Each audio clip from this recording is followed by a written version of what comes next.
하루가 즐거우려면 이발을 하라. 일주일이 즐거우려면 여행을 하라. 한 달이 즐거우려면 뭐 하라? 차를 사라.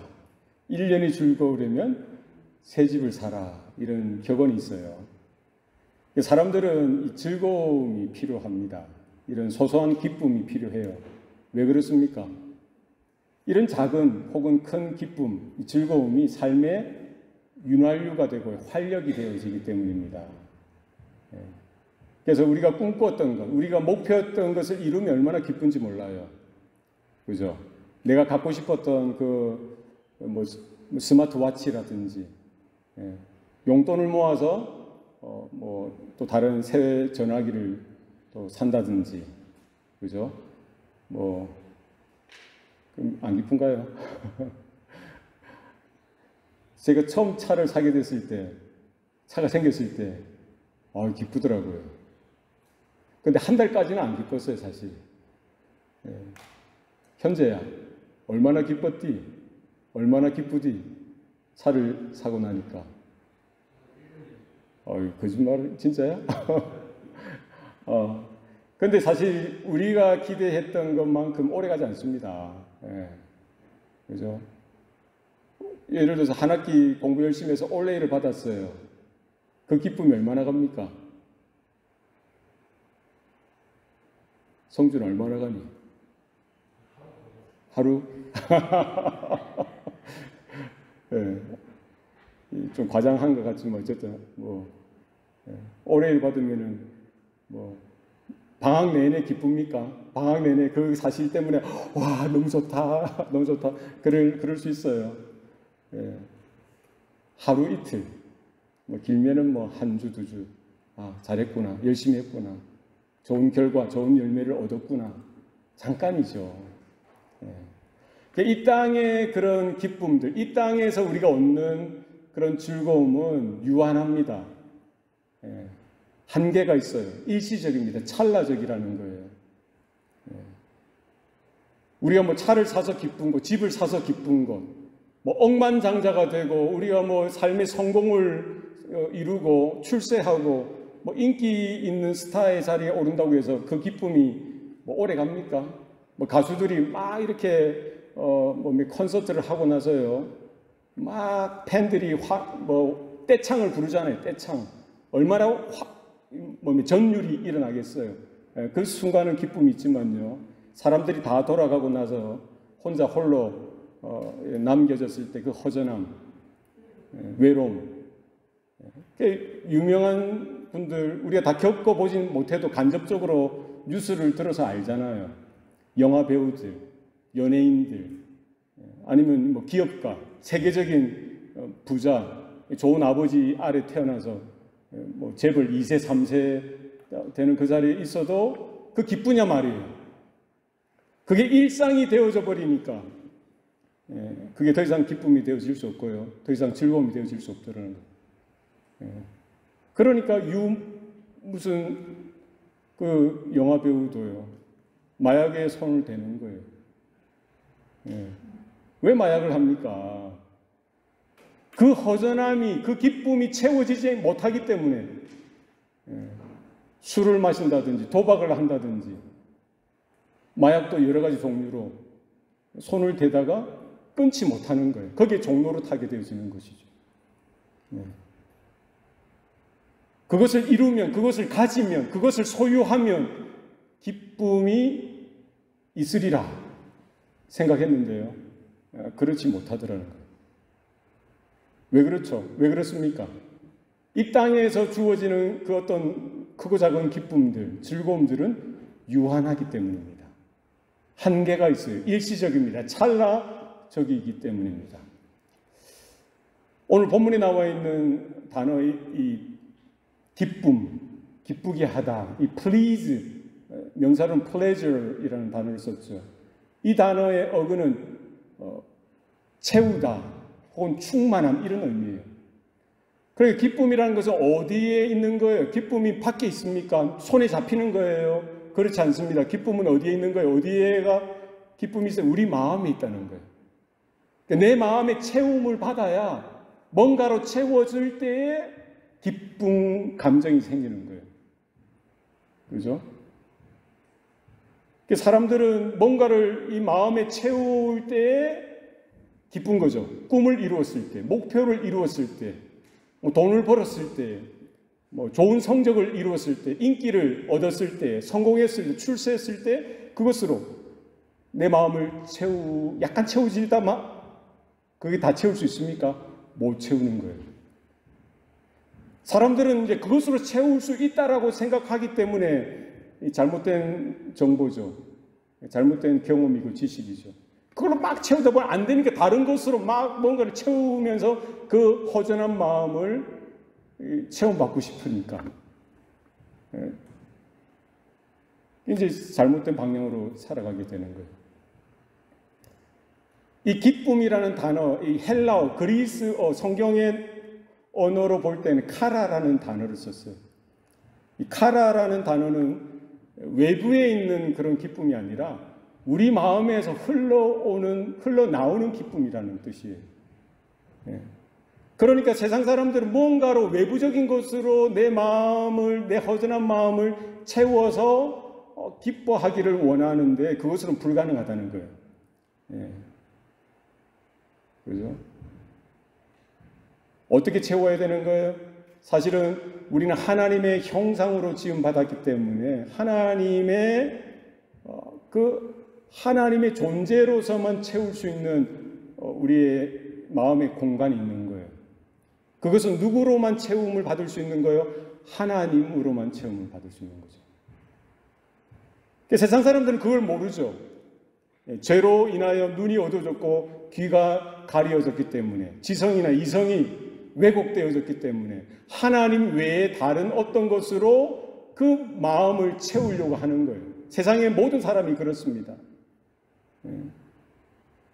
그러나 창조주 하나님께서 자기 형상, 자기 모양대로 지으셨던 존재, 이 사람, 아담의 후예들, 우리들에게는 우리 마음의 공간, 누구만이 채울 수 있는 거예요? 하나님만이 채울 수 있는 거예요. 하나님의 은혜가 임해야만 채움을 받고요. 하나님의 말씀, 하나님의 진리, 하나님의 선하심과 하나님의 거룩하심과 하나님의 영광이 임할 때 우리 안에 체험을 받는 거죠. 그래서 우리가 신앙생활하는 것, 믿음으로 살아가는 이 삶의 이런 방향이나 목적이 다른 거예요. 달라야 됩니다. 우리는 무엇으로 그 기쁨에 도달할 수 있느냐? 하나님의 존재로, 하나님의 임재, 하나님의 복된 아름다운 성품들로 인하여 우리 가운데 체험을 받을 수 있는 거예요. 그러니까 다르게 말하면 하나님이 기뻐하시는 그 기쁨으로 우리가 체험을 받는 거죠. 거기에 대해서 오늘 사도 바울은 이야기하고 있는 거예요.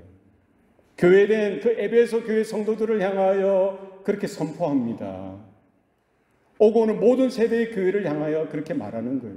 오늘 저와 여러분들에게도 똑같은 톤으로, 똑같은 강조점으로 그렇게 선포하고 있는 거예요. 뭐라고 이야기합니까? 주를 기쁘시게 하는 것이 무엇인가? 시험하여 보라.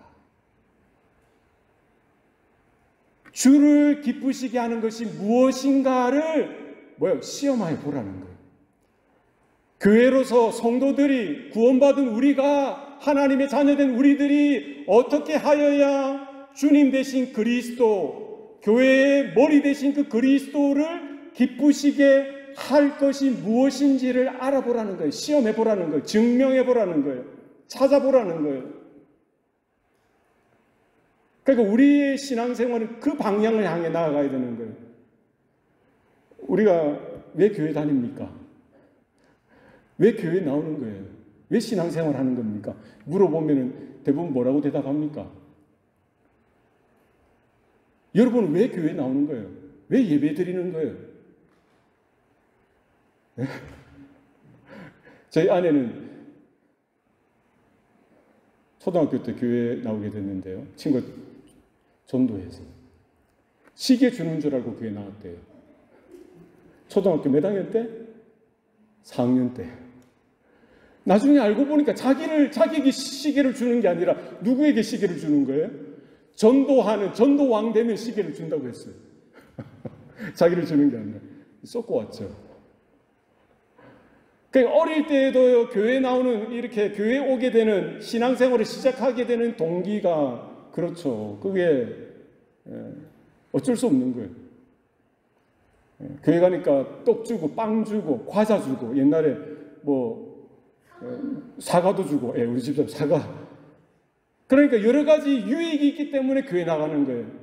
가서 옛날에는 학원도 없고 또 어떤 보이스카우트 이렇게 가는 그런 활동, 액티비티 하는 데가 없잖아요. 저희 어릴 때만 해도. 예? 어디 가야 그런 거를 얻을 수 있어요? 우리 주일학교 때 교회 가면 노래도 가르쳐주고 율동도 하고 우리 청소년 때는 교회 가니까 예쁜 자매들도 많더라. 예? 잘생긴 오빠도 있더라. 이래서 교회 오는 거 아니에요? 예? 그럴 수 있죠. 어떤 분들은 외로워서 사람 만나고 싶어서, 사람과 교제하고 싶어서 오는 거예요. 어떤 분들은 좋은 말씀을 주니까 그것이 마음의 평안이 되고 위로가 되니까 오는 거예요. 예? 거기 아멘 하시면 안 돼요. 그렇죠. 좋은 말씀, 그렇죠. 그런데 중요한 건 뭡니까?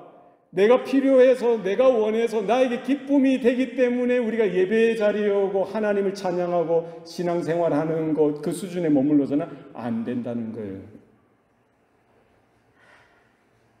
처음에 동기는 그렇게 될 수 있습니다. 처음에 우리가 교회당, 예배당 올 때 그런 동기로 올 수 있어요. 그죠? 교회에 와보세요. 위로가 있고 평안이 있어요. 기쁨이 있습니다. 그렇게 전도할 수 있고 그렇게 올 수는 있습니다만 그 자리에 머물서는 안 된다는 거예요. 거기에 대해서 지금 오늘 사도 바울은 이야기하고 있는 거예요. 언제까지 내 기쁨, 내가 원하는 거, 내 즐거움을 위해서 신앙생활 합니까? 그래서는 안 된다는 거예요. 예. 그거는 뭐예요? 이 땅에 이방인들, 예수 믿지 않는 자들도 똑같이 행하는 거예요. 한계가 있는 거예요. 일시적이고요. 찰나적인 기쁨에 있는 거기 때문에 그 방향으로 나아가서는 안 되고 무엇을 하라는 거예요? 주를 기쁘시게 하는 것. 누구를 기쁘게 하는 것? 나를 기쁘게 하는 것이 아니라, 나를 즐겁게 하는 것이 아니라, 누구를 기쁘게? 주님을 기쁘게, 주님을 즐겁게 하는. 무엇을 해야, 어떻게 살아가야, 어떤 생각을 하고 어떤 선택을 해야 살아계신 하나님을 기쁘게 할까? 몸된 우리 교회로 부름받은 우리들이 머리 대신 그리스도를 기쁘게 할까? 그게 선택의 기준이 되어져야 되고요. 그게 결정의 근거가 되어져야 되고요. 그것이 우리 삶의 방향의 목적이 되어져야 되는 거예요. 내가 기쁜 것, 내가 즐거운 그 방향으로 가면 교회가 찢어지게 되어져, 깨어지게 되어져 있습니다. 생각해 보세요. 사공이 많으면 그 배가 어디로 간다고요? 산으로 가는 거예요. 예. A 성도, B 성도, C 성도, D 성도 각자가 원하는 대로 자기가 주인 되어서 내 기쁜 것, 내 즐거운 것, 내 평안한 것을 주장하게 되어지면은요, 예. 그런 집안이 있다고 하면은 그건 콩가루 집안이 되어지는 거죠. 그런 교회가 있다고 하면 콩가루 교회가 되는 거예요. 누가 기뻐하시는 거예요? 머리 대신 그리스도. 주님이 기뻐하시는 것이 무엇인지 생각해보고 찾아보고 증명해보고 시험해보라고 오늘 사도 바울이 에베소 교회 성도들을 향하여 말하고 있는 거예요. 머리 대신 그리스도가 기뻐하시면 그 기쁨은 결국 누구의 기쁨이 되어지는 거예요? 몸된 교회의 기쁨이 되어지는 거예요. 머리 대신 그리스도가 즐거워하시는 그 즐거움은 누구의 즐거움이 되어지는 거예요? 몸된 교회의 즐거움이 되어지는 거예요. 우리 성도들의 기쁨이요 즐거움이 되어지는 겁니다. 그러니까 주님이 기뻐하시고 주님의 영광이 드러나면 그 영광은 누구의 영광이 되는 거예요? 교회의 영광, 몸된 교회의 영광이 되어지고요. 거기에 속한 지체들, 성도들의 영광이 되어지는 거예요. 순서가 있는 거예요. 방향이 있는 겁니다. 하나님은 언제 기뻐하셨어요? 언제 즐거워하셨습니까? 창세기 1장에 보면 천지를 창조하실 때 거기에 하나님의 역사, 하나님의 일하심, 하나님의 전능하심, 하나님의 영광이 드러나죠. 6일 동안 천지를 창조하십니다. 하루. 그 매일 마칠 때 하나님이 그 창조하셨던 그 과정을 보시면서 뭐라고 결론 지으십니까? 보시기에 좋았더라. 첫째 날도 둘째 날도 그렇게 해서 다섯째 날까지 매일 보실 때 보시기에 좋았더라. 보시기에 좋았더라. 여섯째 날에는 뭐라고 말씀하세요? 보시기에 심히 좋았더라. 무슨 말입니까? 하나님이 감탄하시는 거예요. 그죠? 하나님이 즐거워하시는 겁니다. 하나님이 기뻐하시는 거예요. 뭐를 보고? 하나님의 전능하심이 드러났을 때에, 하나님의 그 신성이 드러났을 때에, 하나님의 일하시는 그 결과를 통해서 하나님의 능력과 영광이 드러났을 때에 그것을 바라보시면서 하나님 뭐 하셨다는 거예요? 좋았더라. 감탄하시면서 즐거워하시면서 기뻐하시는 하나님.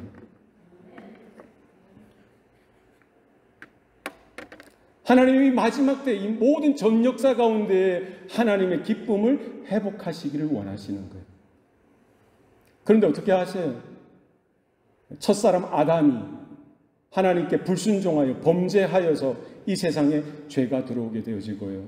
하나님과의 복된 관계, 하나님과 사랑과 그 은혜의 관계가 처절하게 깨어지고요. 왜곡되어지고, 세상 사람들이 이제 번성하게 되어지죠. 아담의 후손들, 가인의 후손들 번성하게 되어질 때 뭐도 번성하게 되어지는 거예요? 하나님을 반역하는 죄의 모습도 번성하게 되어지는 거예요. 성경은 그와 같은 세태들을 바라보면서 뭐라고 이야기합니까? 사람이 어려서부터 생각하는 것이 악하더라. 그러니까 모든 사람들이 생각이 자기 중심적인 거예요. 자기가 기뻐하는 대로, 자기가 즐거워하는 대로 이기적이고요. 그러니까 멀리 가지 않아도 어디서부터 그 사고가 터집니까? 아담의 자녀 누구예요? 가인이 누굴 죽여요? 셈을 죽이잖아요. 그죠? 자기 동생을 죽이는 살인이 그 집안에서부터 나타나게 되어지고요. 그러니까 아벨을 죽이죠. 아벨을 죽이죠. 그 죄가 죄의 그 불순종 그 자체로 있는 것이 아니라 이 죄의 속성은 뭡니까? 가속화되어지고요. 더 심해지고 악해지면서 사람의 생각과 계획과 행동 자체가 악한 것을 보시고 하나님이 보시고 한탄하셨다. 성경 말합니다. 창조 때 하나님의 감탄이 어떻게 바뀐 거예요? 하나님의 한탄으로 바뀐 거예요. 창조하실 때 하나님의 기쁨이 뭘로 바뀐 거예요? 하나님의 슬픔으로 바뀐 거예요. 이와 같은 세대들을 바라보면서 하나님이 그래도 포기하지 아니하시고 하나님의 언약 가운데 장차 오실 메시아 그리스도 여사의 후손으로 오실 구원자를 약속해 주시고요. 아브라함과 다윗의 후손으로 오실 메시아 하나님의 독생자 예수 그리스도를 통해서 이루실 구원을 구약 내내 약속하시고요. 예언하시고 그 말씀으로 경고하시고 가르치시고 반복해서 쉼없이 그 약속을 그 언약을 따라 이루실 하나님의 구원의 역사를 이어가신 것. 우리 뭘 보고 알 수 있어요? 역사를 바라보면서 성경을 바라보면서 하나님이 이루신 일들을 볼 수가 있는 것이죠. 결국 말씀이 육신이 되사 우리 가운데 거하셨던 그 그리스도의 성육신, 그 예수 그리스도의 오심 뭐예요? 하나님의 사랑의 최고의 표현일 뿐만 아니라 하나님의 계시의 최고의 계시일 뿐만 아니라 바로 그 그리스도를 통하여 그분의 순종과 그분의 십자가의 죽으심과 부활 사건을 통하여 뭐예요? 장차 회복되어질 하나님의 기쁨에 대해서 성경은 약속해 주고 있는 것이죠. 그리고 언제 그게 완성되어지는 거예요? 예수 그리스도께서 재림하실 때, 다시 오실 때, 내가 곧 다시 오시리라. 바로 그 예수 그리스도의 재림을 통하여 그 기쁨이 완성되어질 것을 성경 말하고 있습니다. 누가복음 15장을 보면은요, 세 가지 비유가 나옵니다. 몇 가지 비유가 나온다고요? 세 가지 비유가 나와요. 그 첫 번째가 70드라크마의 비유입니다. 두 번째는 70양의 비유예요. 세 번째는 70아들의 비유가 나옵니다. 공통적인 거는 예수님이 이 비유를 말씀해 주셨고요. 이 비유의 주제는 뭡니까? 잃어버렸다는 거예요. 잃어버렸다가 찾았다는 거예요. 한 여인이 결혼 올 때 지참금으로 10개의 드라크마를 가지고 왔죠. 그런데 그 하나를 잃어버린 거예요. 사실 하나를 잃어버렸다는 것은 모든 것을 잃어버렸다는 거예요. 그죠? 결혼 지참금으로 가져왔기 때문에. 그게 얼마나 중요한 의미인지 모릅니다. 결국 그러나 그것을 잃어버린 드라크마를 찾은 거예요. 열심히 쓸고 닦고 해서 어디에 두었는지 몰랐던 잃어버렸던 그 드라크마를 결국 찾아냈다는 거죠. 두 번째 비유는 뭡니까? 잃은 양의 비유입니다. 100마리의 양이 있었습니다. 그 중에 어린 양 한 마리를 잃어버린 거예요.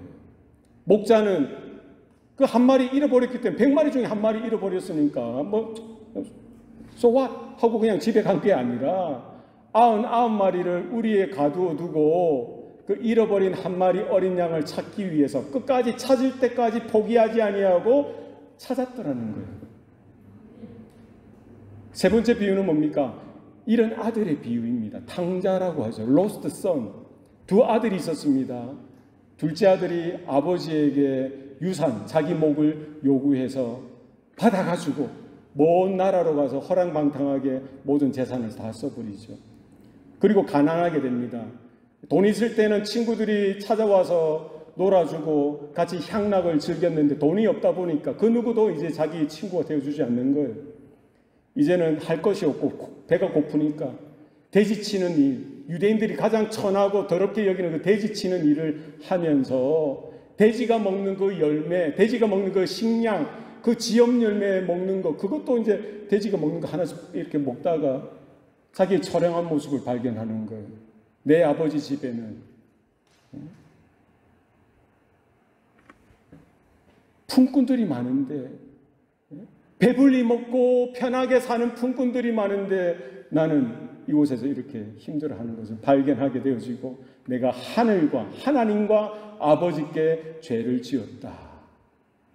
내가 다시 돌아가서 아버지에게 이제는 나는 아들이 아니라 품꾼 중에 하나로 나를 여겨주세요 라고 내가 찾아가서 아버지에게 내 죄를 고하고 사과를 빌리라 돌아가는 거예요. 아버지는 그 아들이 떠나가고 나서 하루도 빠짐없이 그 아들이 떠나갔던 그 마을 어구에 나가서 그 아들이 돌아오기를 기다렸던 거예요. 언제 아들이 돌아올 줄 모르지만 아버지는 뭐 했던 거예요? 아들이 떠나가자마자 찾아갈 수는 없지만 그 아들이 다시 돌아올 것을 기대하며 기도하며 기다렸던 거예요. 성경에는 이렇게 기록하고 있어요. 상가가 먼데, 거리가 먼데 그 아들이 멀리서 오는 것을 보고 아버지는 자기 아들인 줄 알아본 거예요. 바로 알아보고 아버지가 달려가서 그 아들의 목을 껴안고 입 맞추고 눈물 뿌려 울고 그 다음에 뭐 하는 거예요? 기뻐했던 거죠. 첫째 비유도 마찬가지고 두 번째 비유도 마찬가지고 세 번째 비유도 마찬가지예요. 잃어버린 드라크마를 찾은 그 한 여인, 잃어버린 어린 양을 찾은 그 목자의 마음, 잃어버린 죽었다라고 생각했던 그 아들을 다시 찾은 그 아버지의 마음, 그 결론은 뭡니까? 즐거워하고 기뻐하면서 이웃들을 부르고 친지들을 불러서 잔치를 벌이는 거예요. 그 아버지의 외침은 이렇습니다. 이 아들은 내가 잃었다가 다시 찾았고 죽었다가 다시 살아난 나의 아들이다. 다시 가락지를 끼우고요, 신발을 신기고요, 옷을 다시 입히고 하인들에게 말하는 거예요. 살찐 송아지를 잡아서 잔치를 벌여라. 크게 기뻐하고 즐거워하자. 누가복음 15장에 나와 있는 그 비유의 내용은 뭡니까? 뭐에 대해서 이야기하고 있는 거예요? 바로 하나님의 기쁨에 대해서 이야기하고 있는 거예요. 하나님의 마음에 대해서 이야기하고 있는 겁니다. 잃어버린 그 영혼들, 하나님의 형상으로 지음받았음에도 불구하고 타락하여서 불순종하여서 하나님을 반역하고 죄를 먹고 마시면서 전적으로 부패하고 전적으로 타락한 그와 같은 삶의 길을 쫓아가면서 그것이 죄인 줄도 모르고 정당화하고 그냥 멸망의 그 끝길로 따라 달려가는 그 인생들을 하나님은 아버지가 되셔서 포기하지 아니하시고 기다리시고 찾아가시고 찾아내시고 그것이 바로 하나님의 기쁨이 되어진다라고 성경은 말씀하고 있는 것입니다. 이 창조 때의 그 기쁨, 이 창조의 원형이 회복되어지는 거예요. 두 번째 아담 되시는 예수 그리스도의 완벽한 순종을 통해서 그분의 십자가의 죽으심을 통해서 그분의 그 십자가에 뿌려진 그 피를 믿는 자마다 주의 이름을 부르는 자마다 하나님은 뭐예요? 하나님의 자녀로 삼아주시겠다. 약속해 주셨던 거예요. 그 복음이죠. 복음을 듣고 믿음으로 화답하여 나온 그 교회를 바라보면서 누구의 기쁨이 넘치는 거예요? 하나님의 기쁨이 넘치는 거예요. 누구의 기쁨이 넘치는 거예요? 그 교회의 머리 대신 주님 그리스도의 기쁨이 넘치는 거예요. 우리 교회의 존재의 근거가 그렇습니다. 우리 교회가 크든 작든 우리는 세상에 속한 자가 아니라 어디에 속한 자들입니까? 그리스도께 속한 자예요. 여러분 잘 생각하셔야 돼요. 예. 아유, 목사님 저는 가난했어요. 목사님 저는 병이 들었어요. 목사님 저는 뭐 하는 것이 잘 없었어요. 그거는 이 땅의 기준이고요. 하나님의 관점, 하나님의 수준에서 보면은요, 예수님을 여러분의 구주로 믿고 나온 여러분 한 분 한 분이 천하보다 귀하다라고 성경 말씀하고 있고요. 그리스도를 머리로 삼은 주님의 그 몸된 교회가 받을 그 영광에 대해서 성경은 말씀하고 있고요. 사도 바울은 이와 같은 장차 그리스도께서 재림하셨을 때 완성되어질 그 하나님 나라의 영광과 하나님 나라의 그 기쁨에 대해서 지금 에베소 교회 성도들에게 알려주고 있는 것이죠. 주를 기쁘시게 하는 것이 무엇인가 시험하여 보라. 교회가 달려가야 될 그 방향, 성도들이 달려가야 될 그 방향이 뭐냐는 거예요. 내가 기쁜 것, 내가 즐거운 것, 내가 이룰 것, 이것을 따라가서는 안 됩니다. 그것까지 부인하고 누가 기뻐하셔야 돼요? 주님이 기뻐하시는 것, 머리 대신 그리스도가 기뻐하시는 것. 사람의 본분은요, 하나님을 영화롭게 하는 것과 그를 영원토록 즐거워하는 거예요. 우리 삶의 유일한 기쁨은 주님 되십니다. 그리스도 되십니다. 장차 어린 양 예수께서 재림하셨을 때 그 어린 양의 피로 씻음을 받은 자, 죄사함을 받은 자들, 그래서 그 어린 양의 혼인잔치에 들어와서 하나님의 영원한 나라가 열려지고요, 하나님의 천국잔치 가운데에 하나님의 기쁨이 충만해지고 그 기쁨의 자리로 이 땅의 교회들을, 성도들을 불러주셨다는 사실. 얼마나 설레요. 우리 예배 때마다, 또 우리가 살아갈 때마다 그 초대교회 성도들이 얼마나 초라했어요. 얼마나 초라했을까요? 예수 믿는 것 때문에. 그들 중에 대부분이 가난했어요. 대부분이 못 배웠어요. 대부분이 차별받는 자들이었어요. 그럼에도 불구하고 그 어떤 핍박과 박해가 있음에도 불구하고요, 세상의 그런 부유함과 문화의 융성함에도 불구하고 뭐가 있는 거예요? 그 교회 가운데에는 그리스도를 통해서 이루셨던 장차 그 어린 양 예수 그리스도의 혼인잔치 가운데 열려질 그 하나님의 영광과 하나님의 거룩함과 어려움 가운데 나타날 그 기쁨에 대해서 사도 바울은 말하고 있는 것이고요. 거기에 우리를 초청하고 우리가 달려가야 될 그 길, 다른 것 아닙니다. 주께서 기뻐하실 것.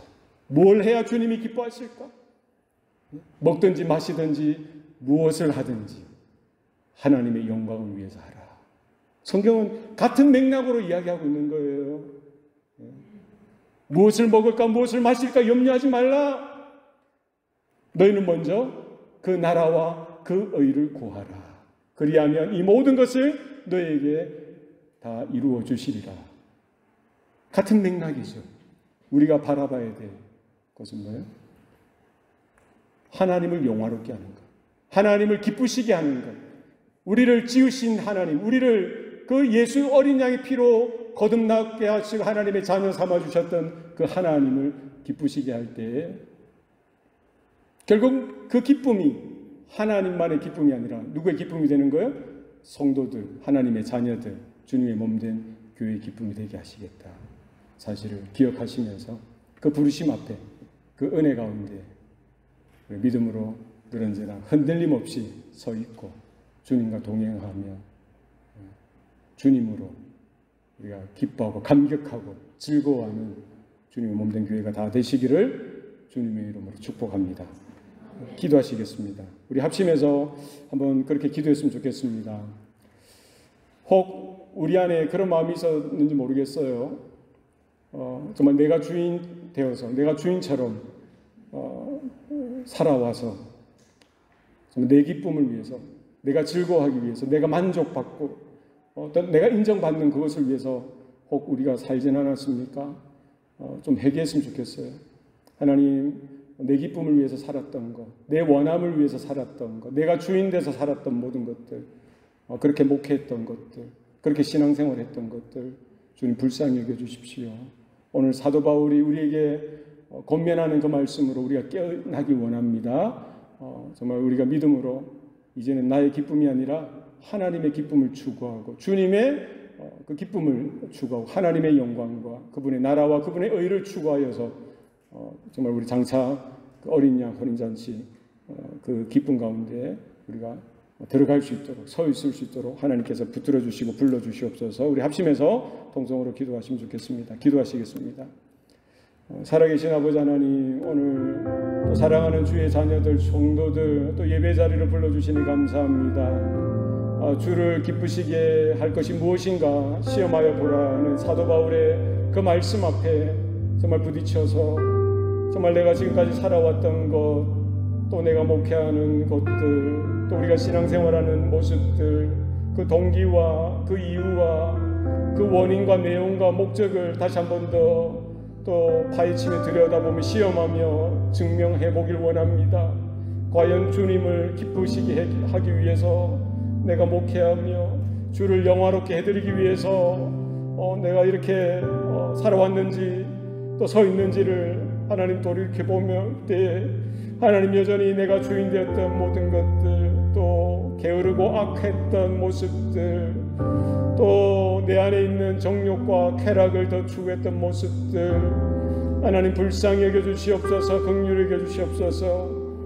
교회로 불러주시고 주님의 몸된 교회로 또 주님의 자녀로 삼아주셨던 그 하나님의 영원한 사랑하심과 긍휼과 은혜 가운데 다시 한 번 더 우리가 말씀을 부딪혀서 깨닫고 회개하며 돌이키길 원합니다. 하나님, 이제는 세상의 기쁨을 나의 목적 삼지 않게 하여 주시고 사람들의 평판과 인정을 또 목말라하지 아니하고 정말 영원한 생수 되신 그리스도 앞에 서게 하여 주시고 그리스도께 나아가며 그리스도를 따라가며 그리스도만이 나의 삶의 이유요 목적이 되어질 수 있도록 주님 주장하여 주시고 간섭하여 주시옵소서. 하나님 도와주시옵소서.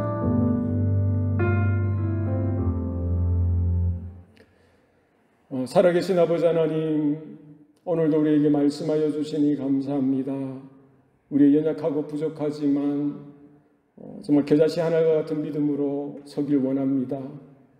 정말 이제는 세상의 그 어떤 기쁨을 쫓지 않게 하시고 환경과 상황 가운데 나의 꿈이나 나의 어떤 소원이 아니라 하나님의 기쁨, 우리의 머리 대신 그리스도 주님의 기쁨을 정말 우리가 향하여 구하며 나아갈 수 있도록 주님 은혜 베풀어 주시옵소서.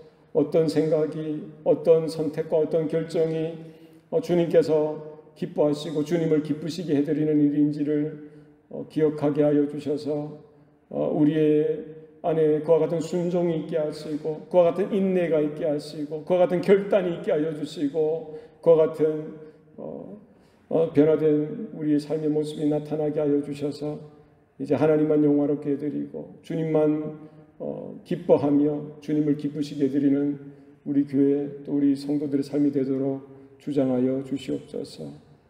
모든 것 감사드리옵고 예수님 이름으로 기도드리옵나이다. 아멘.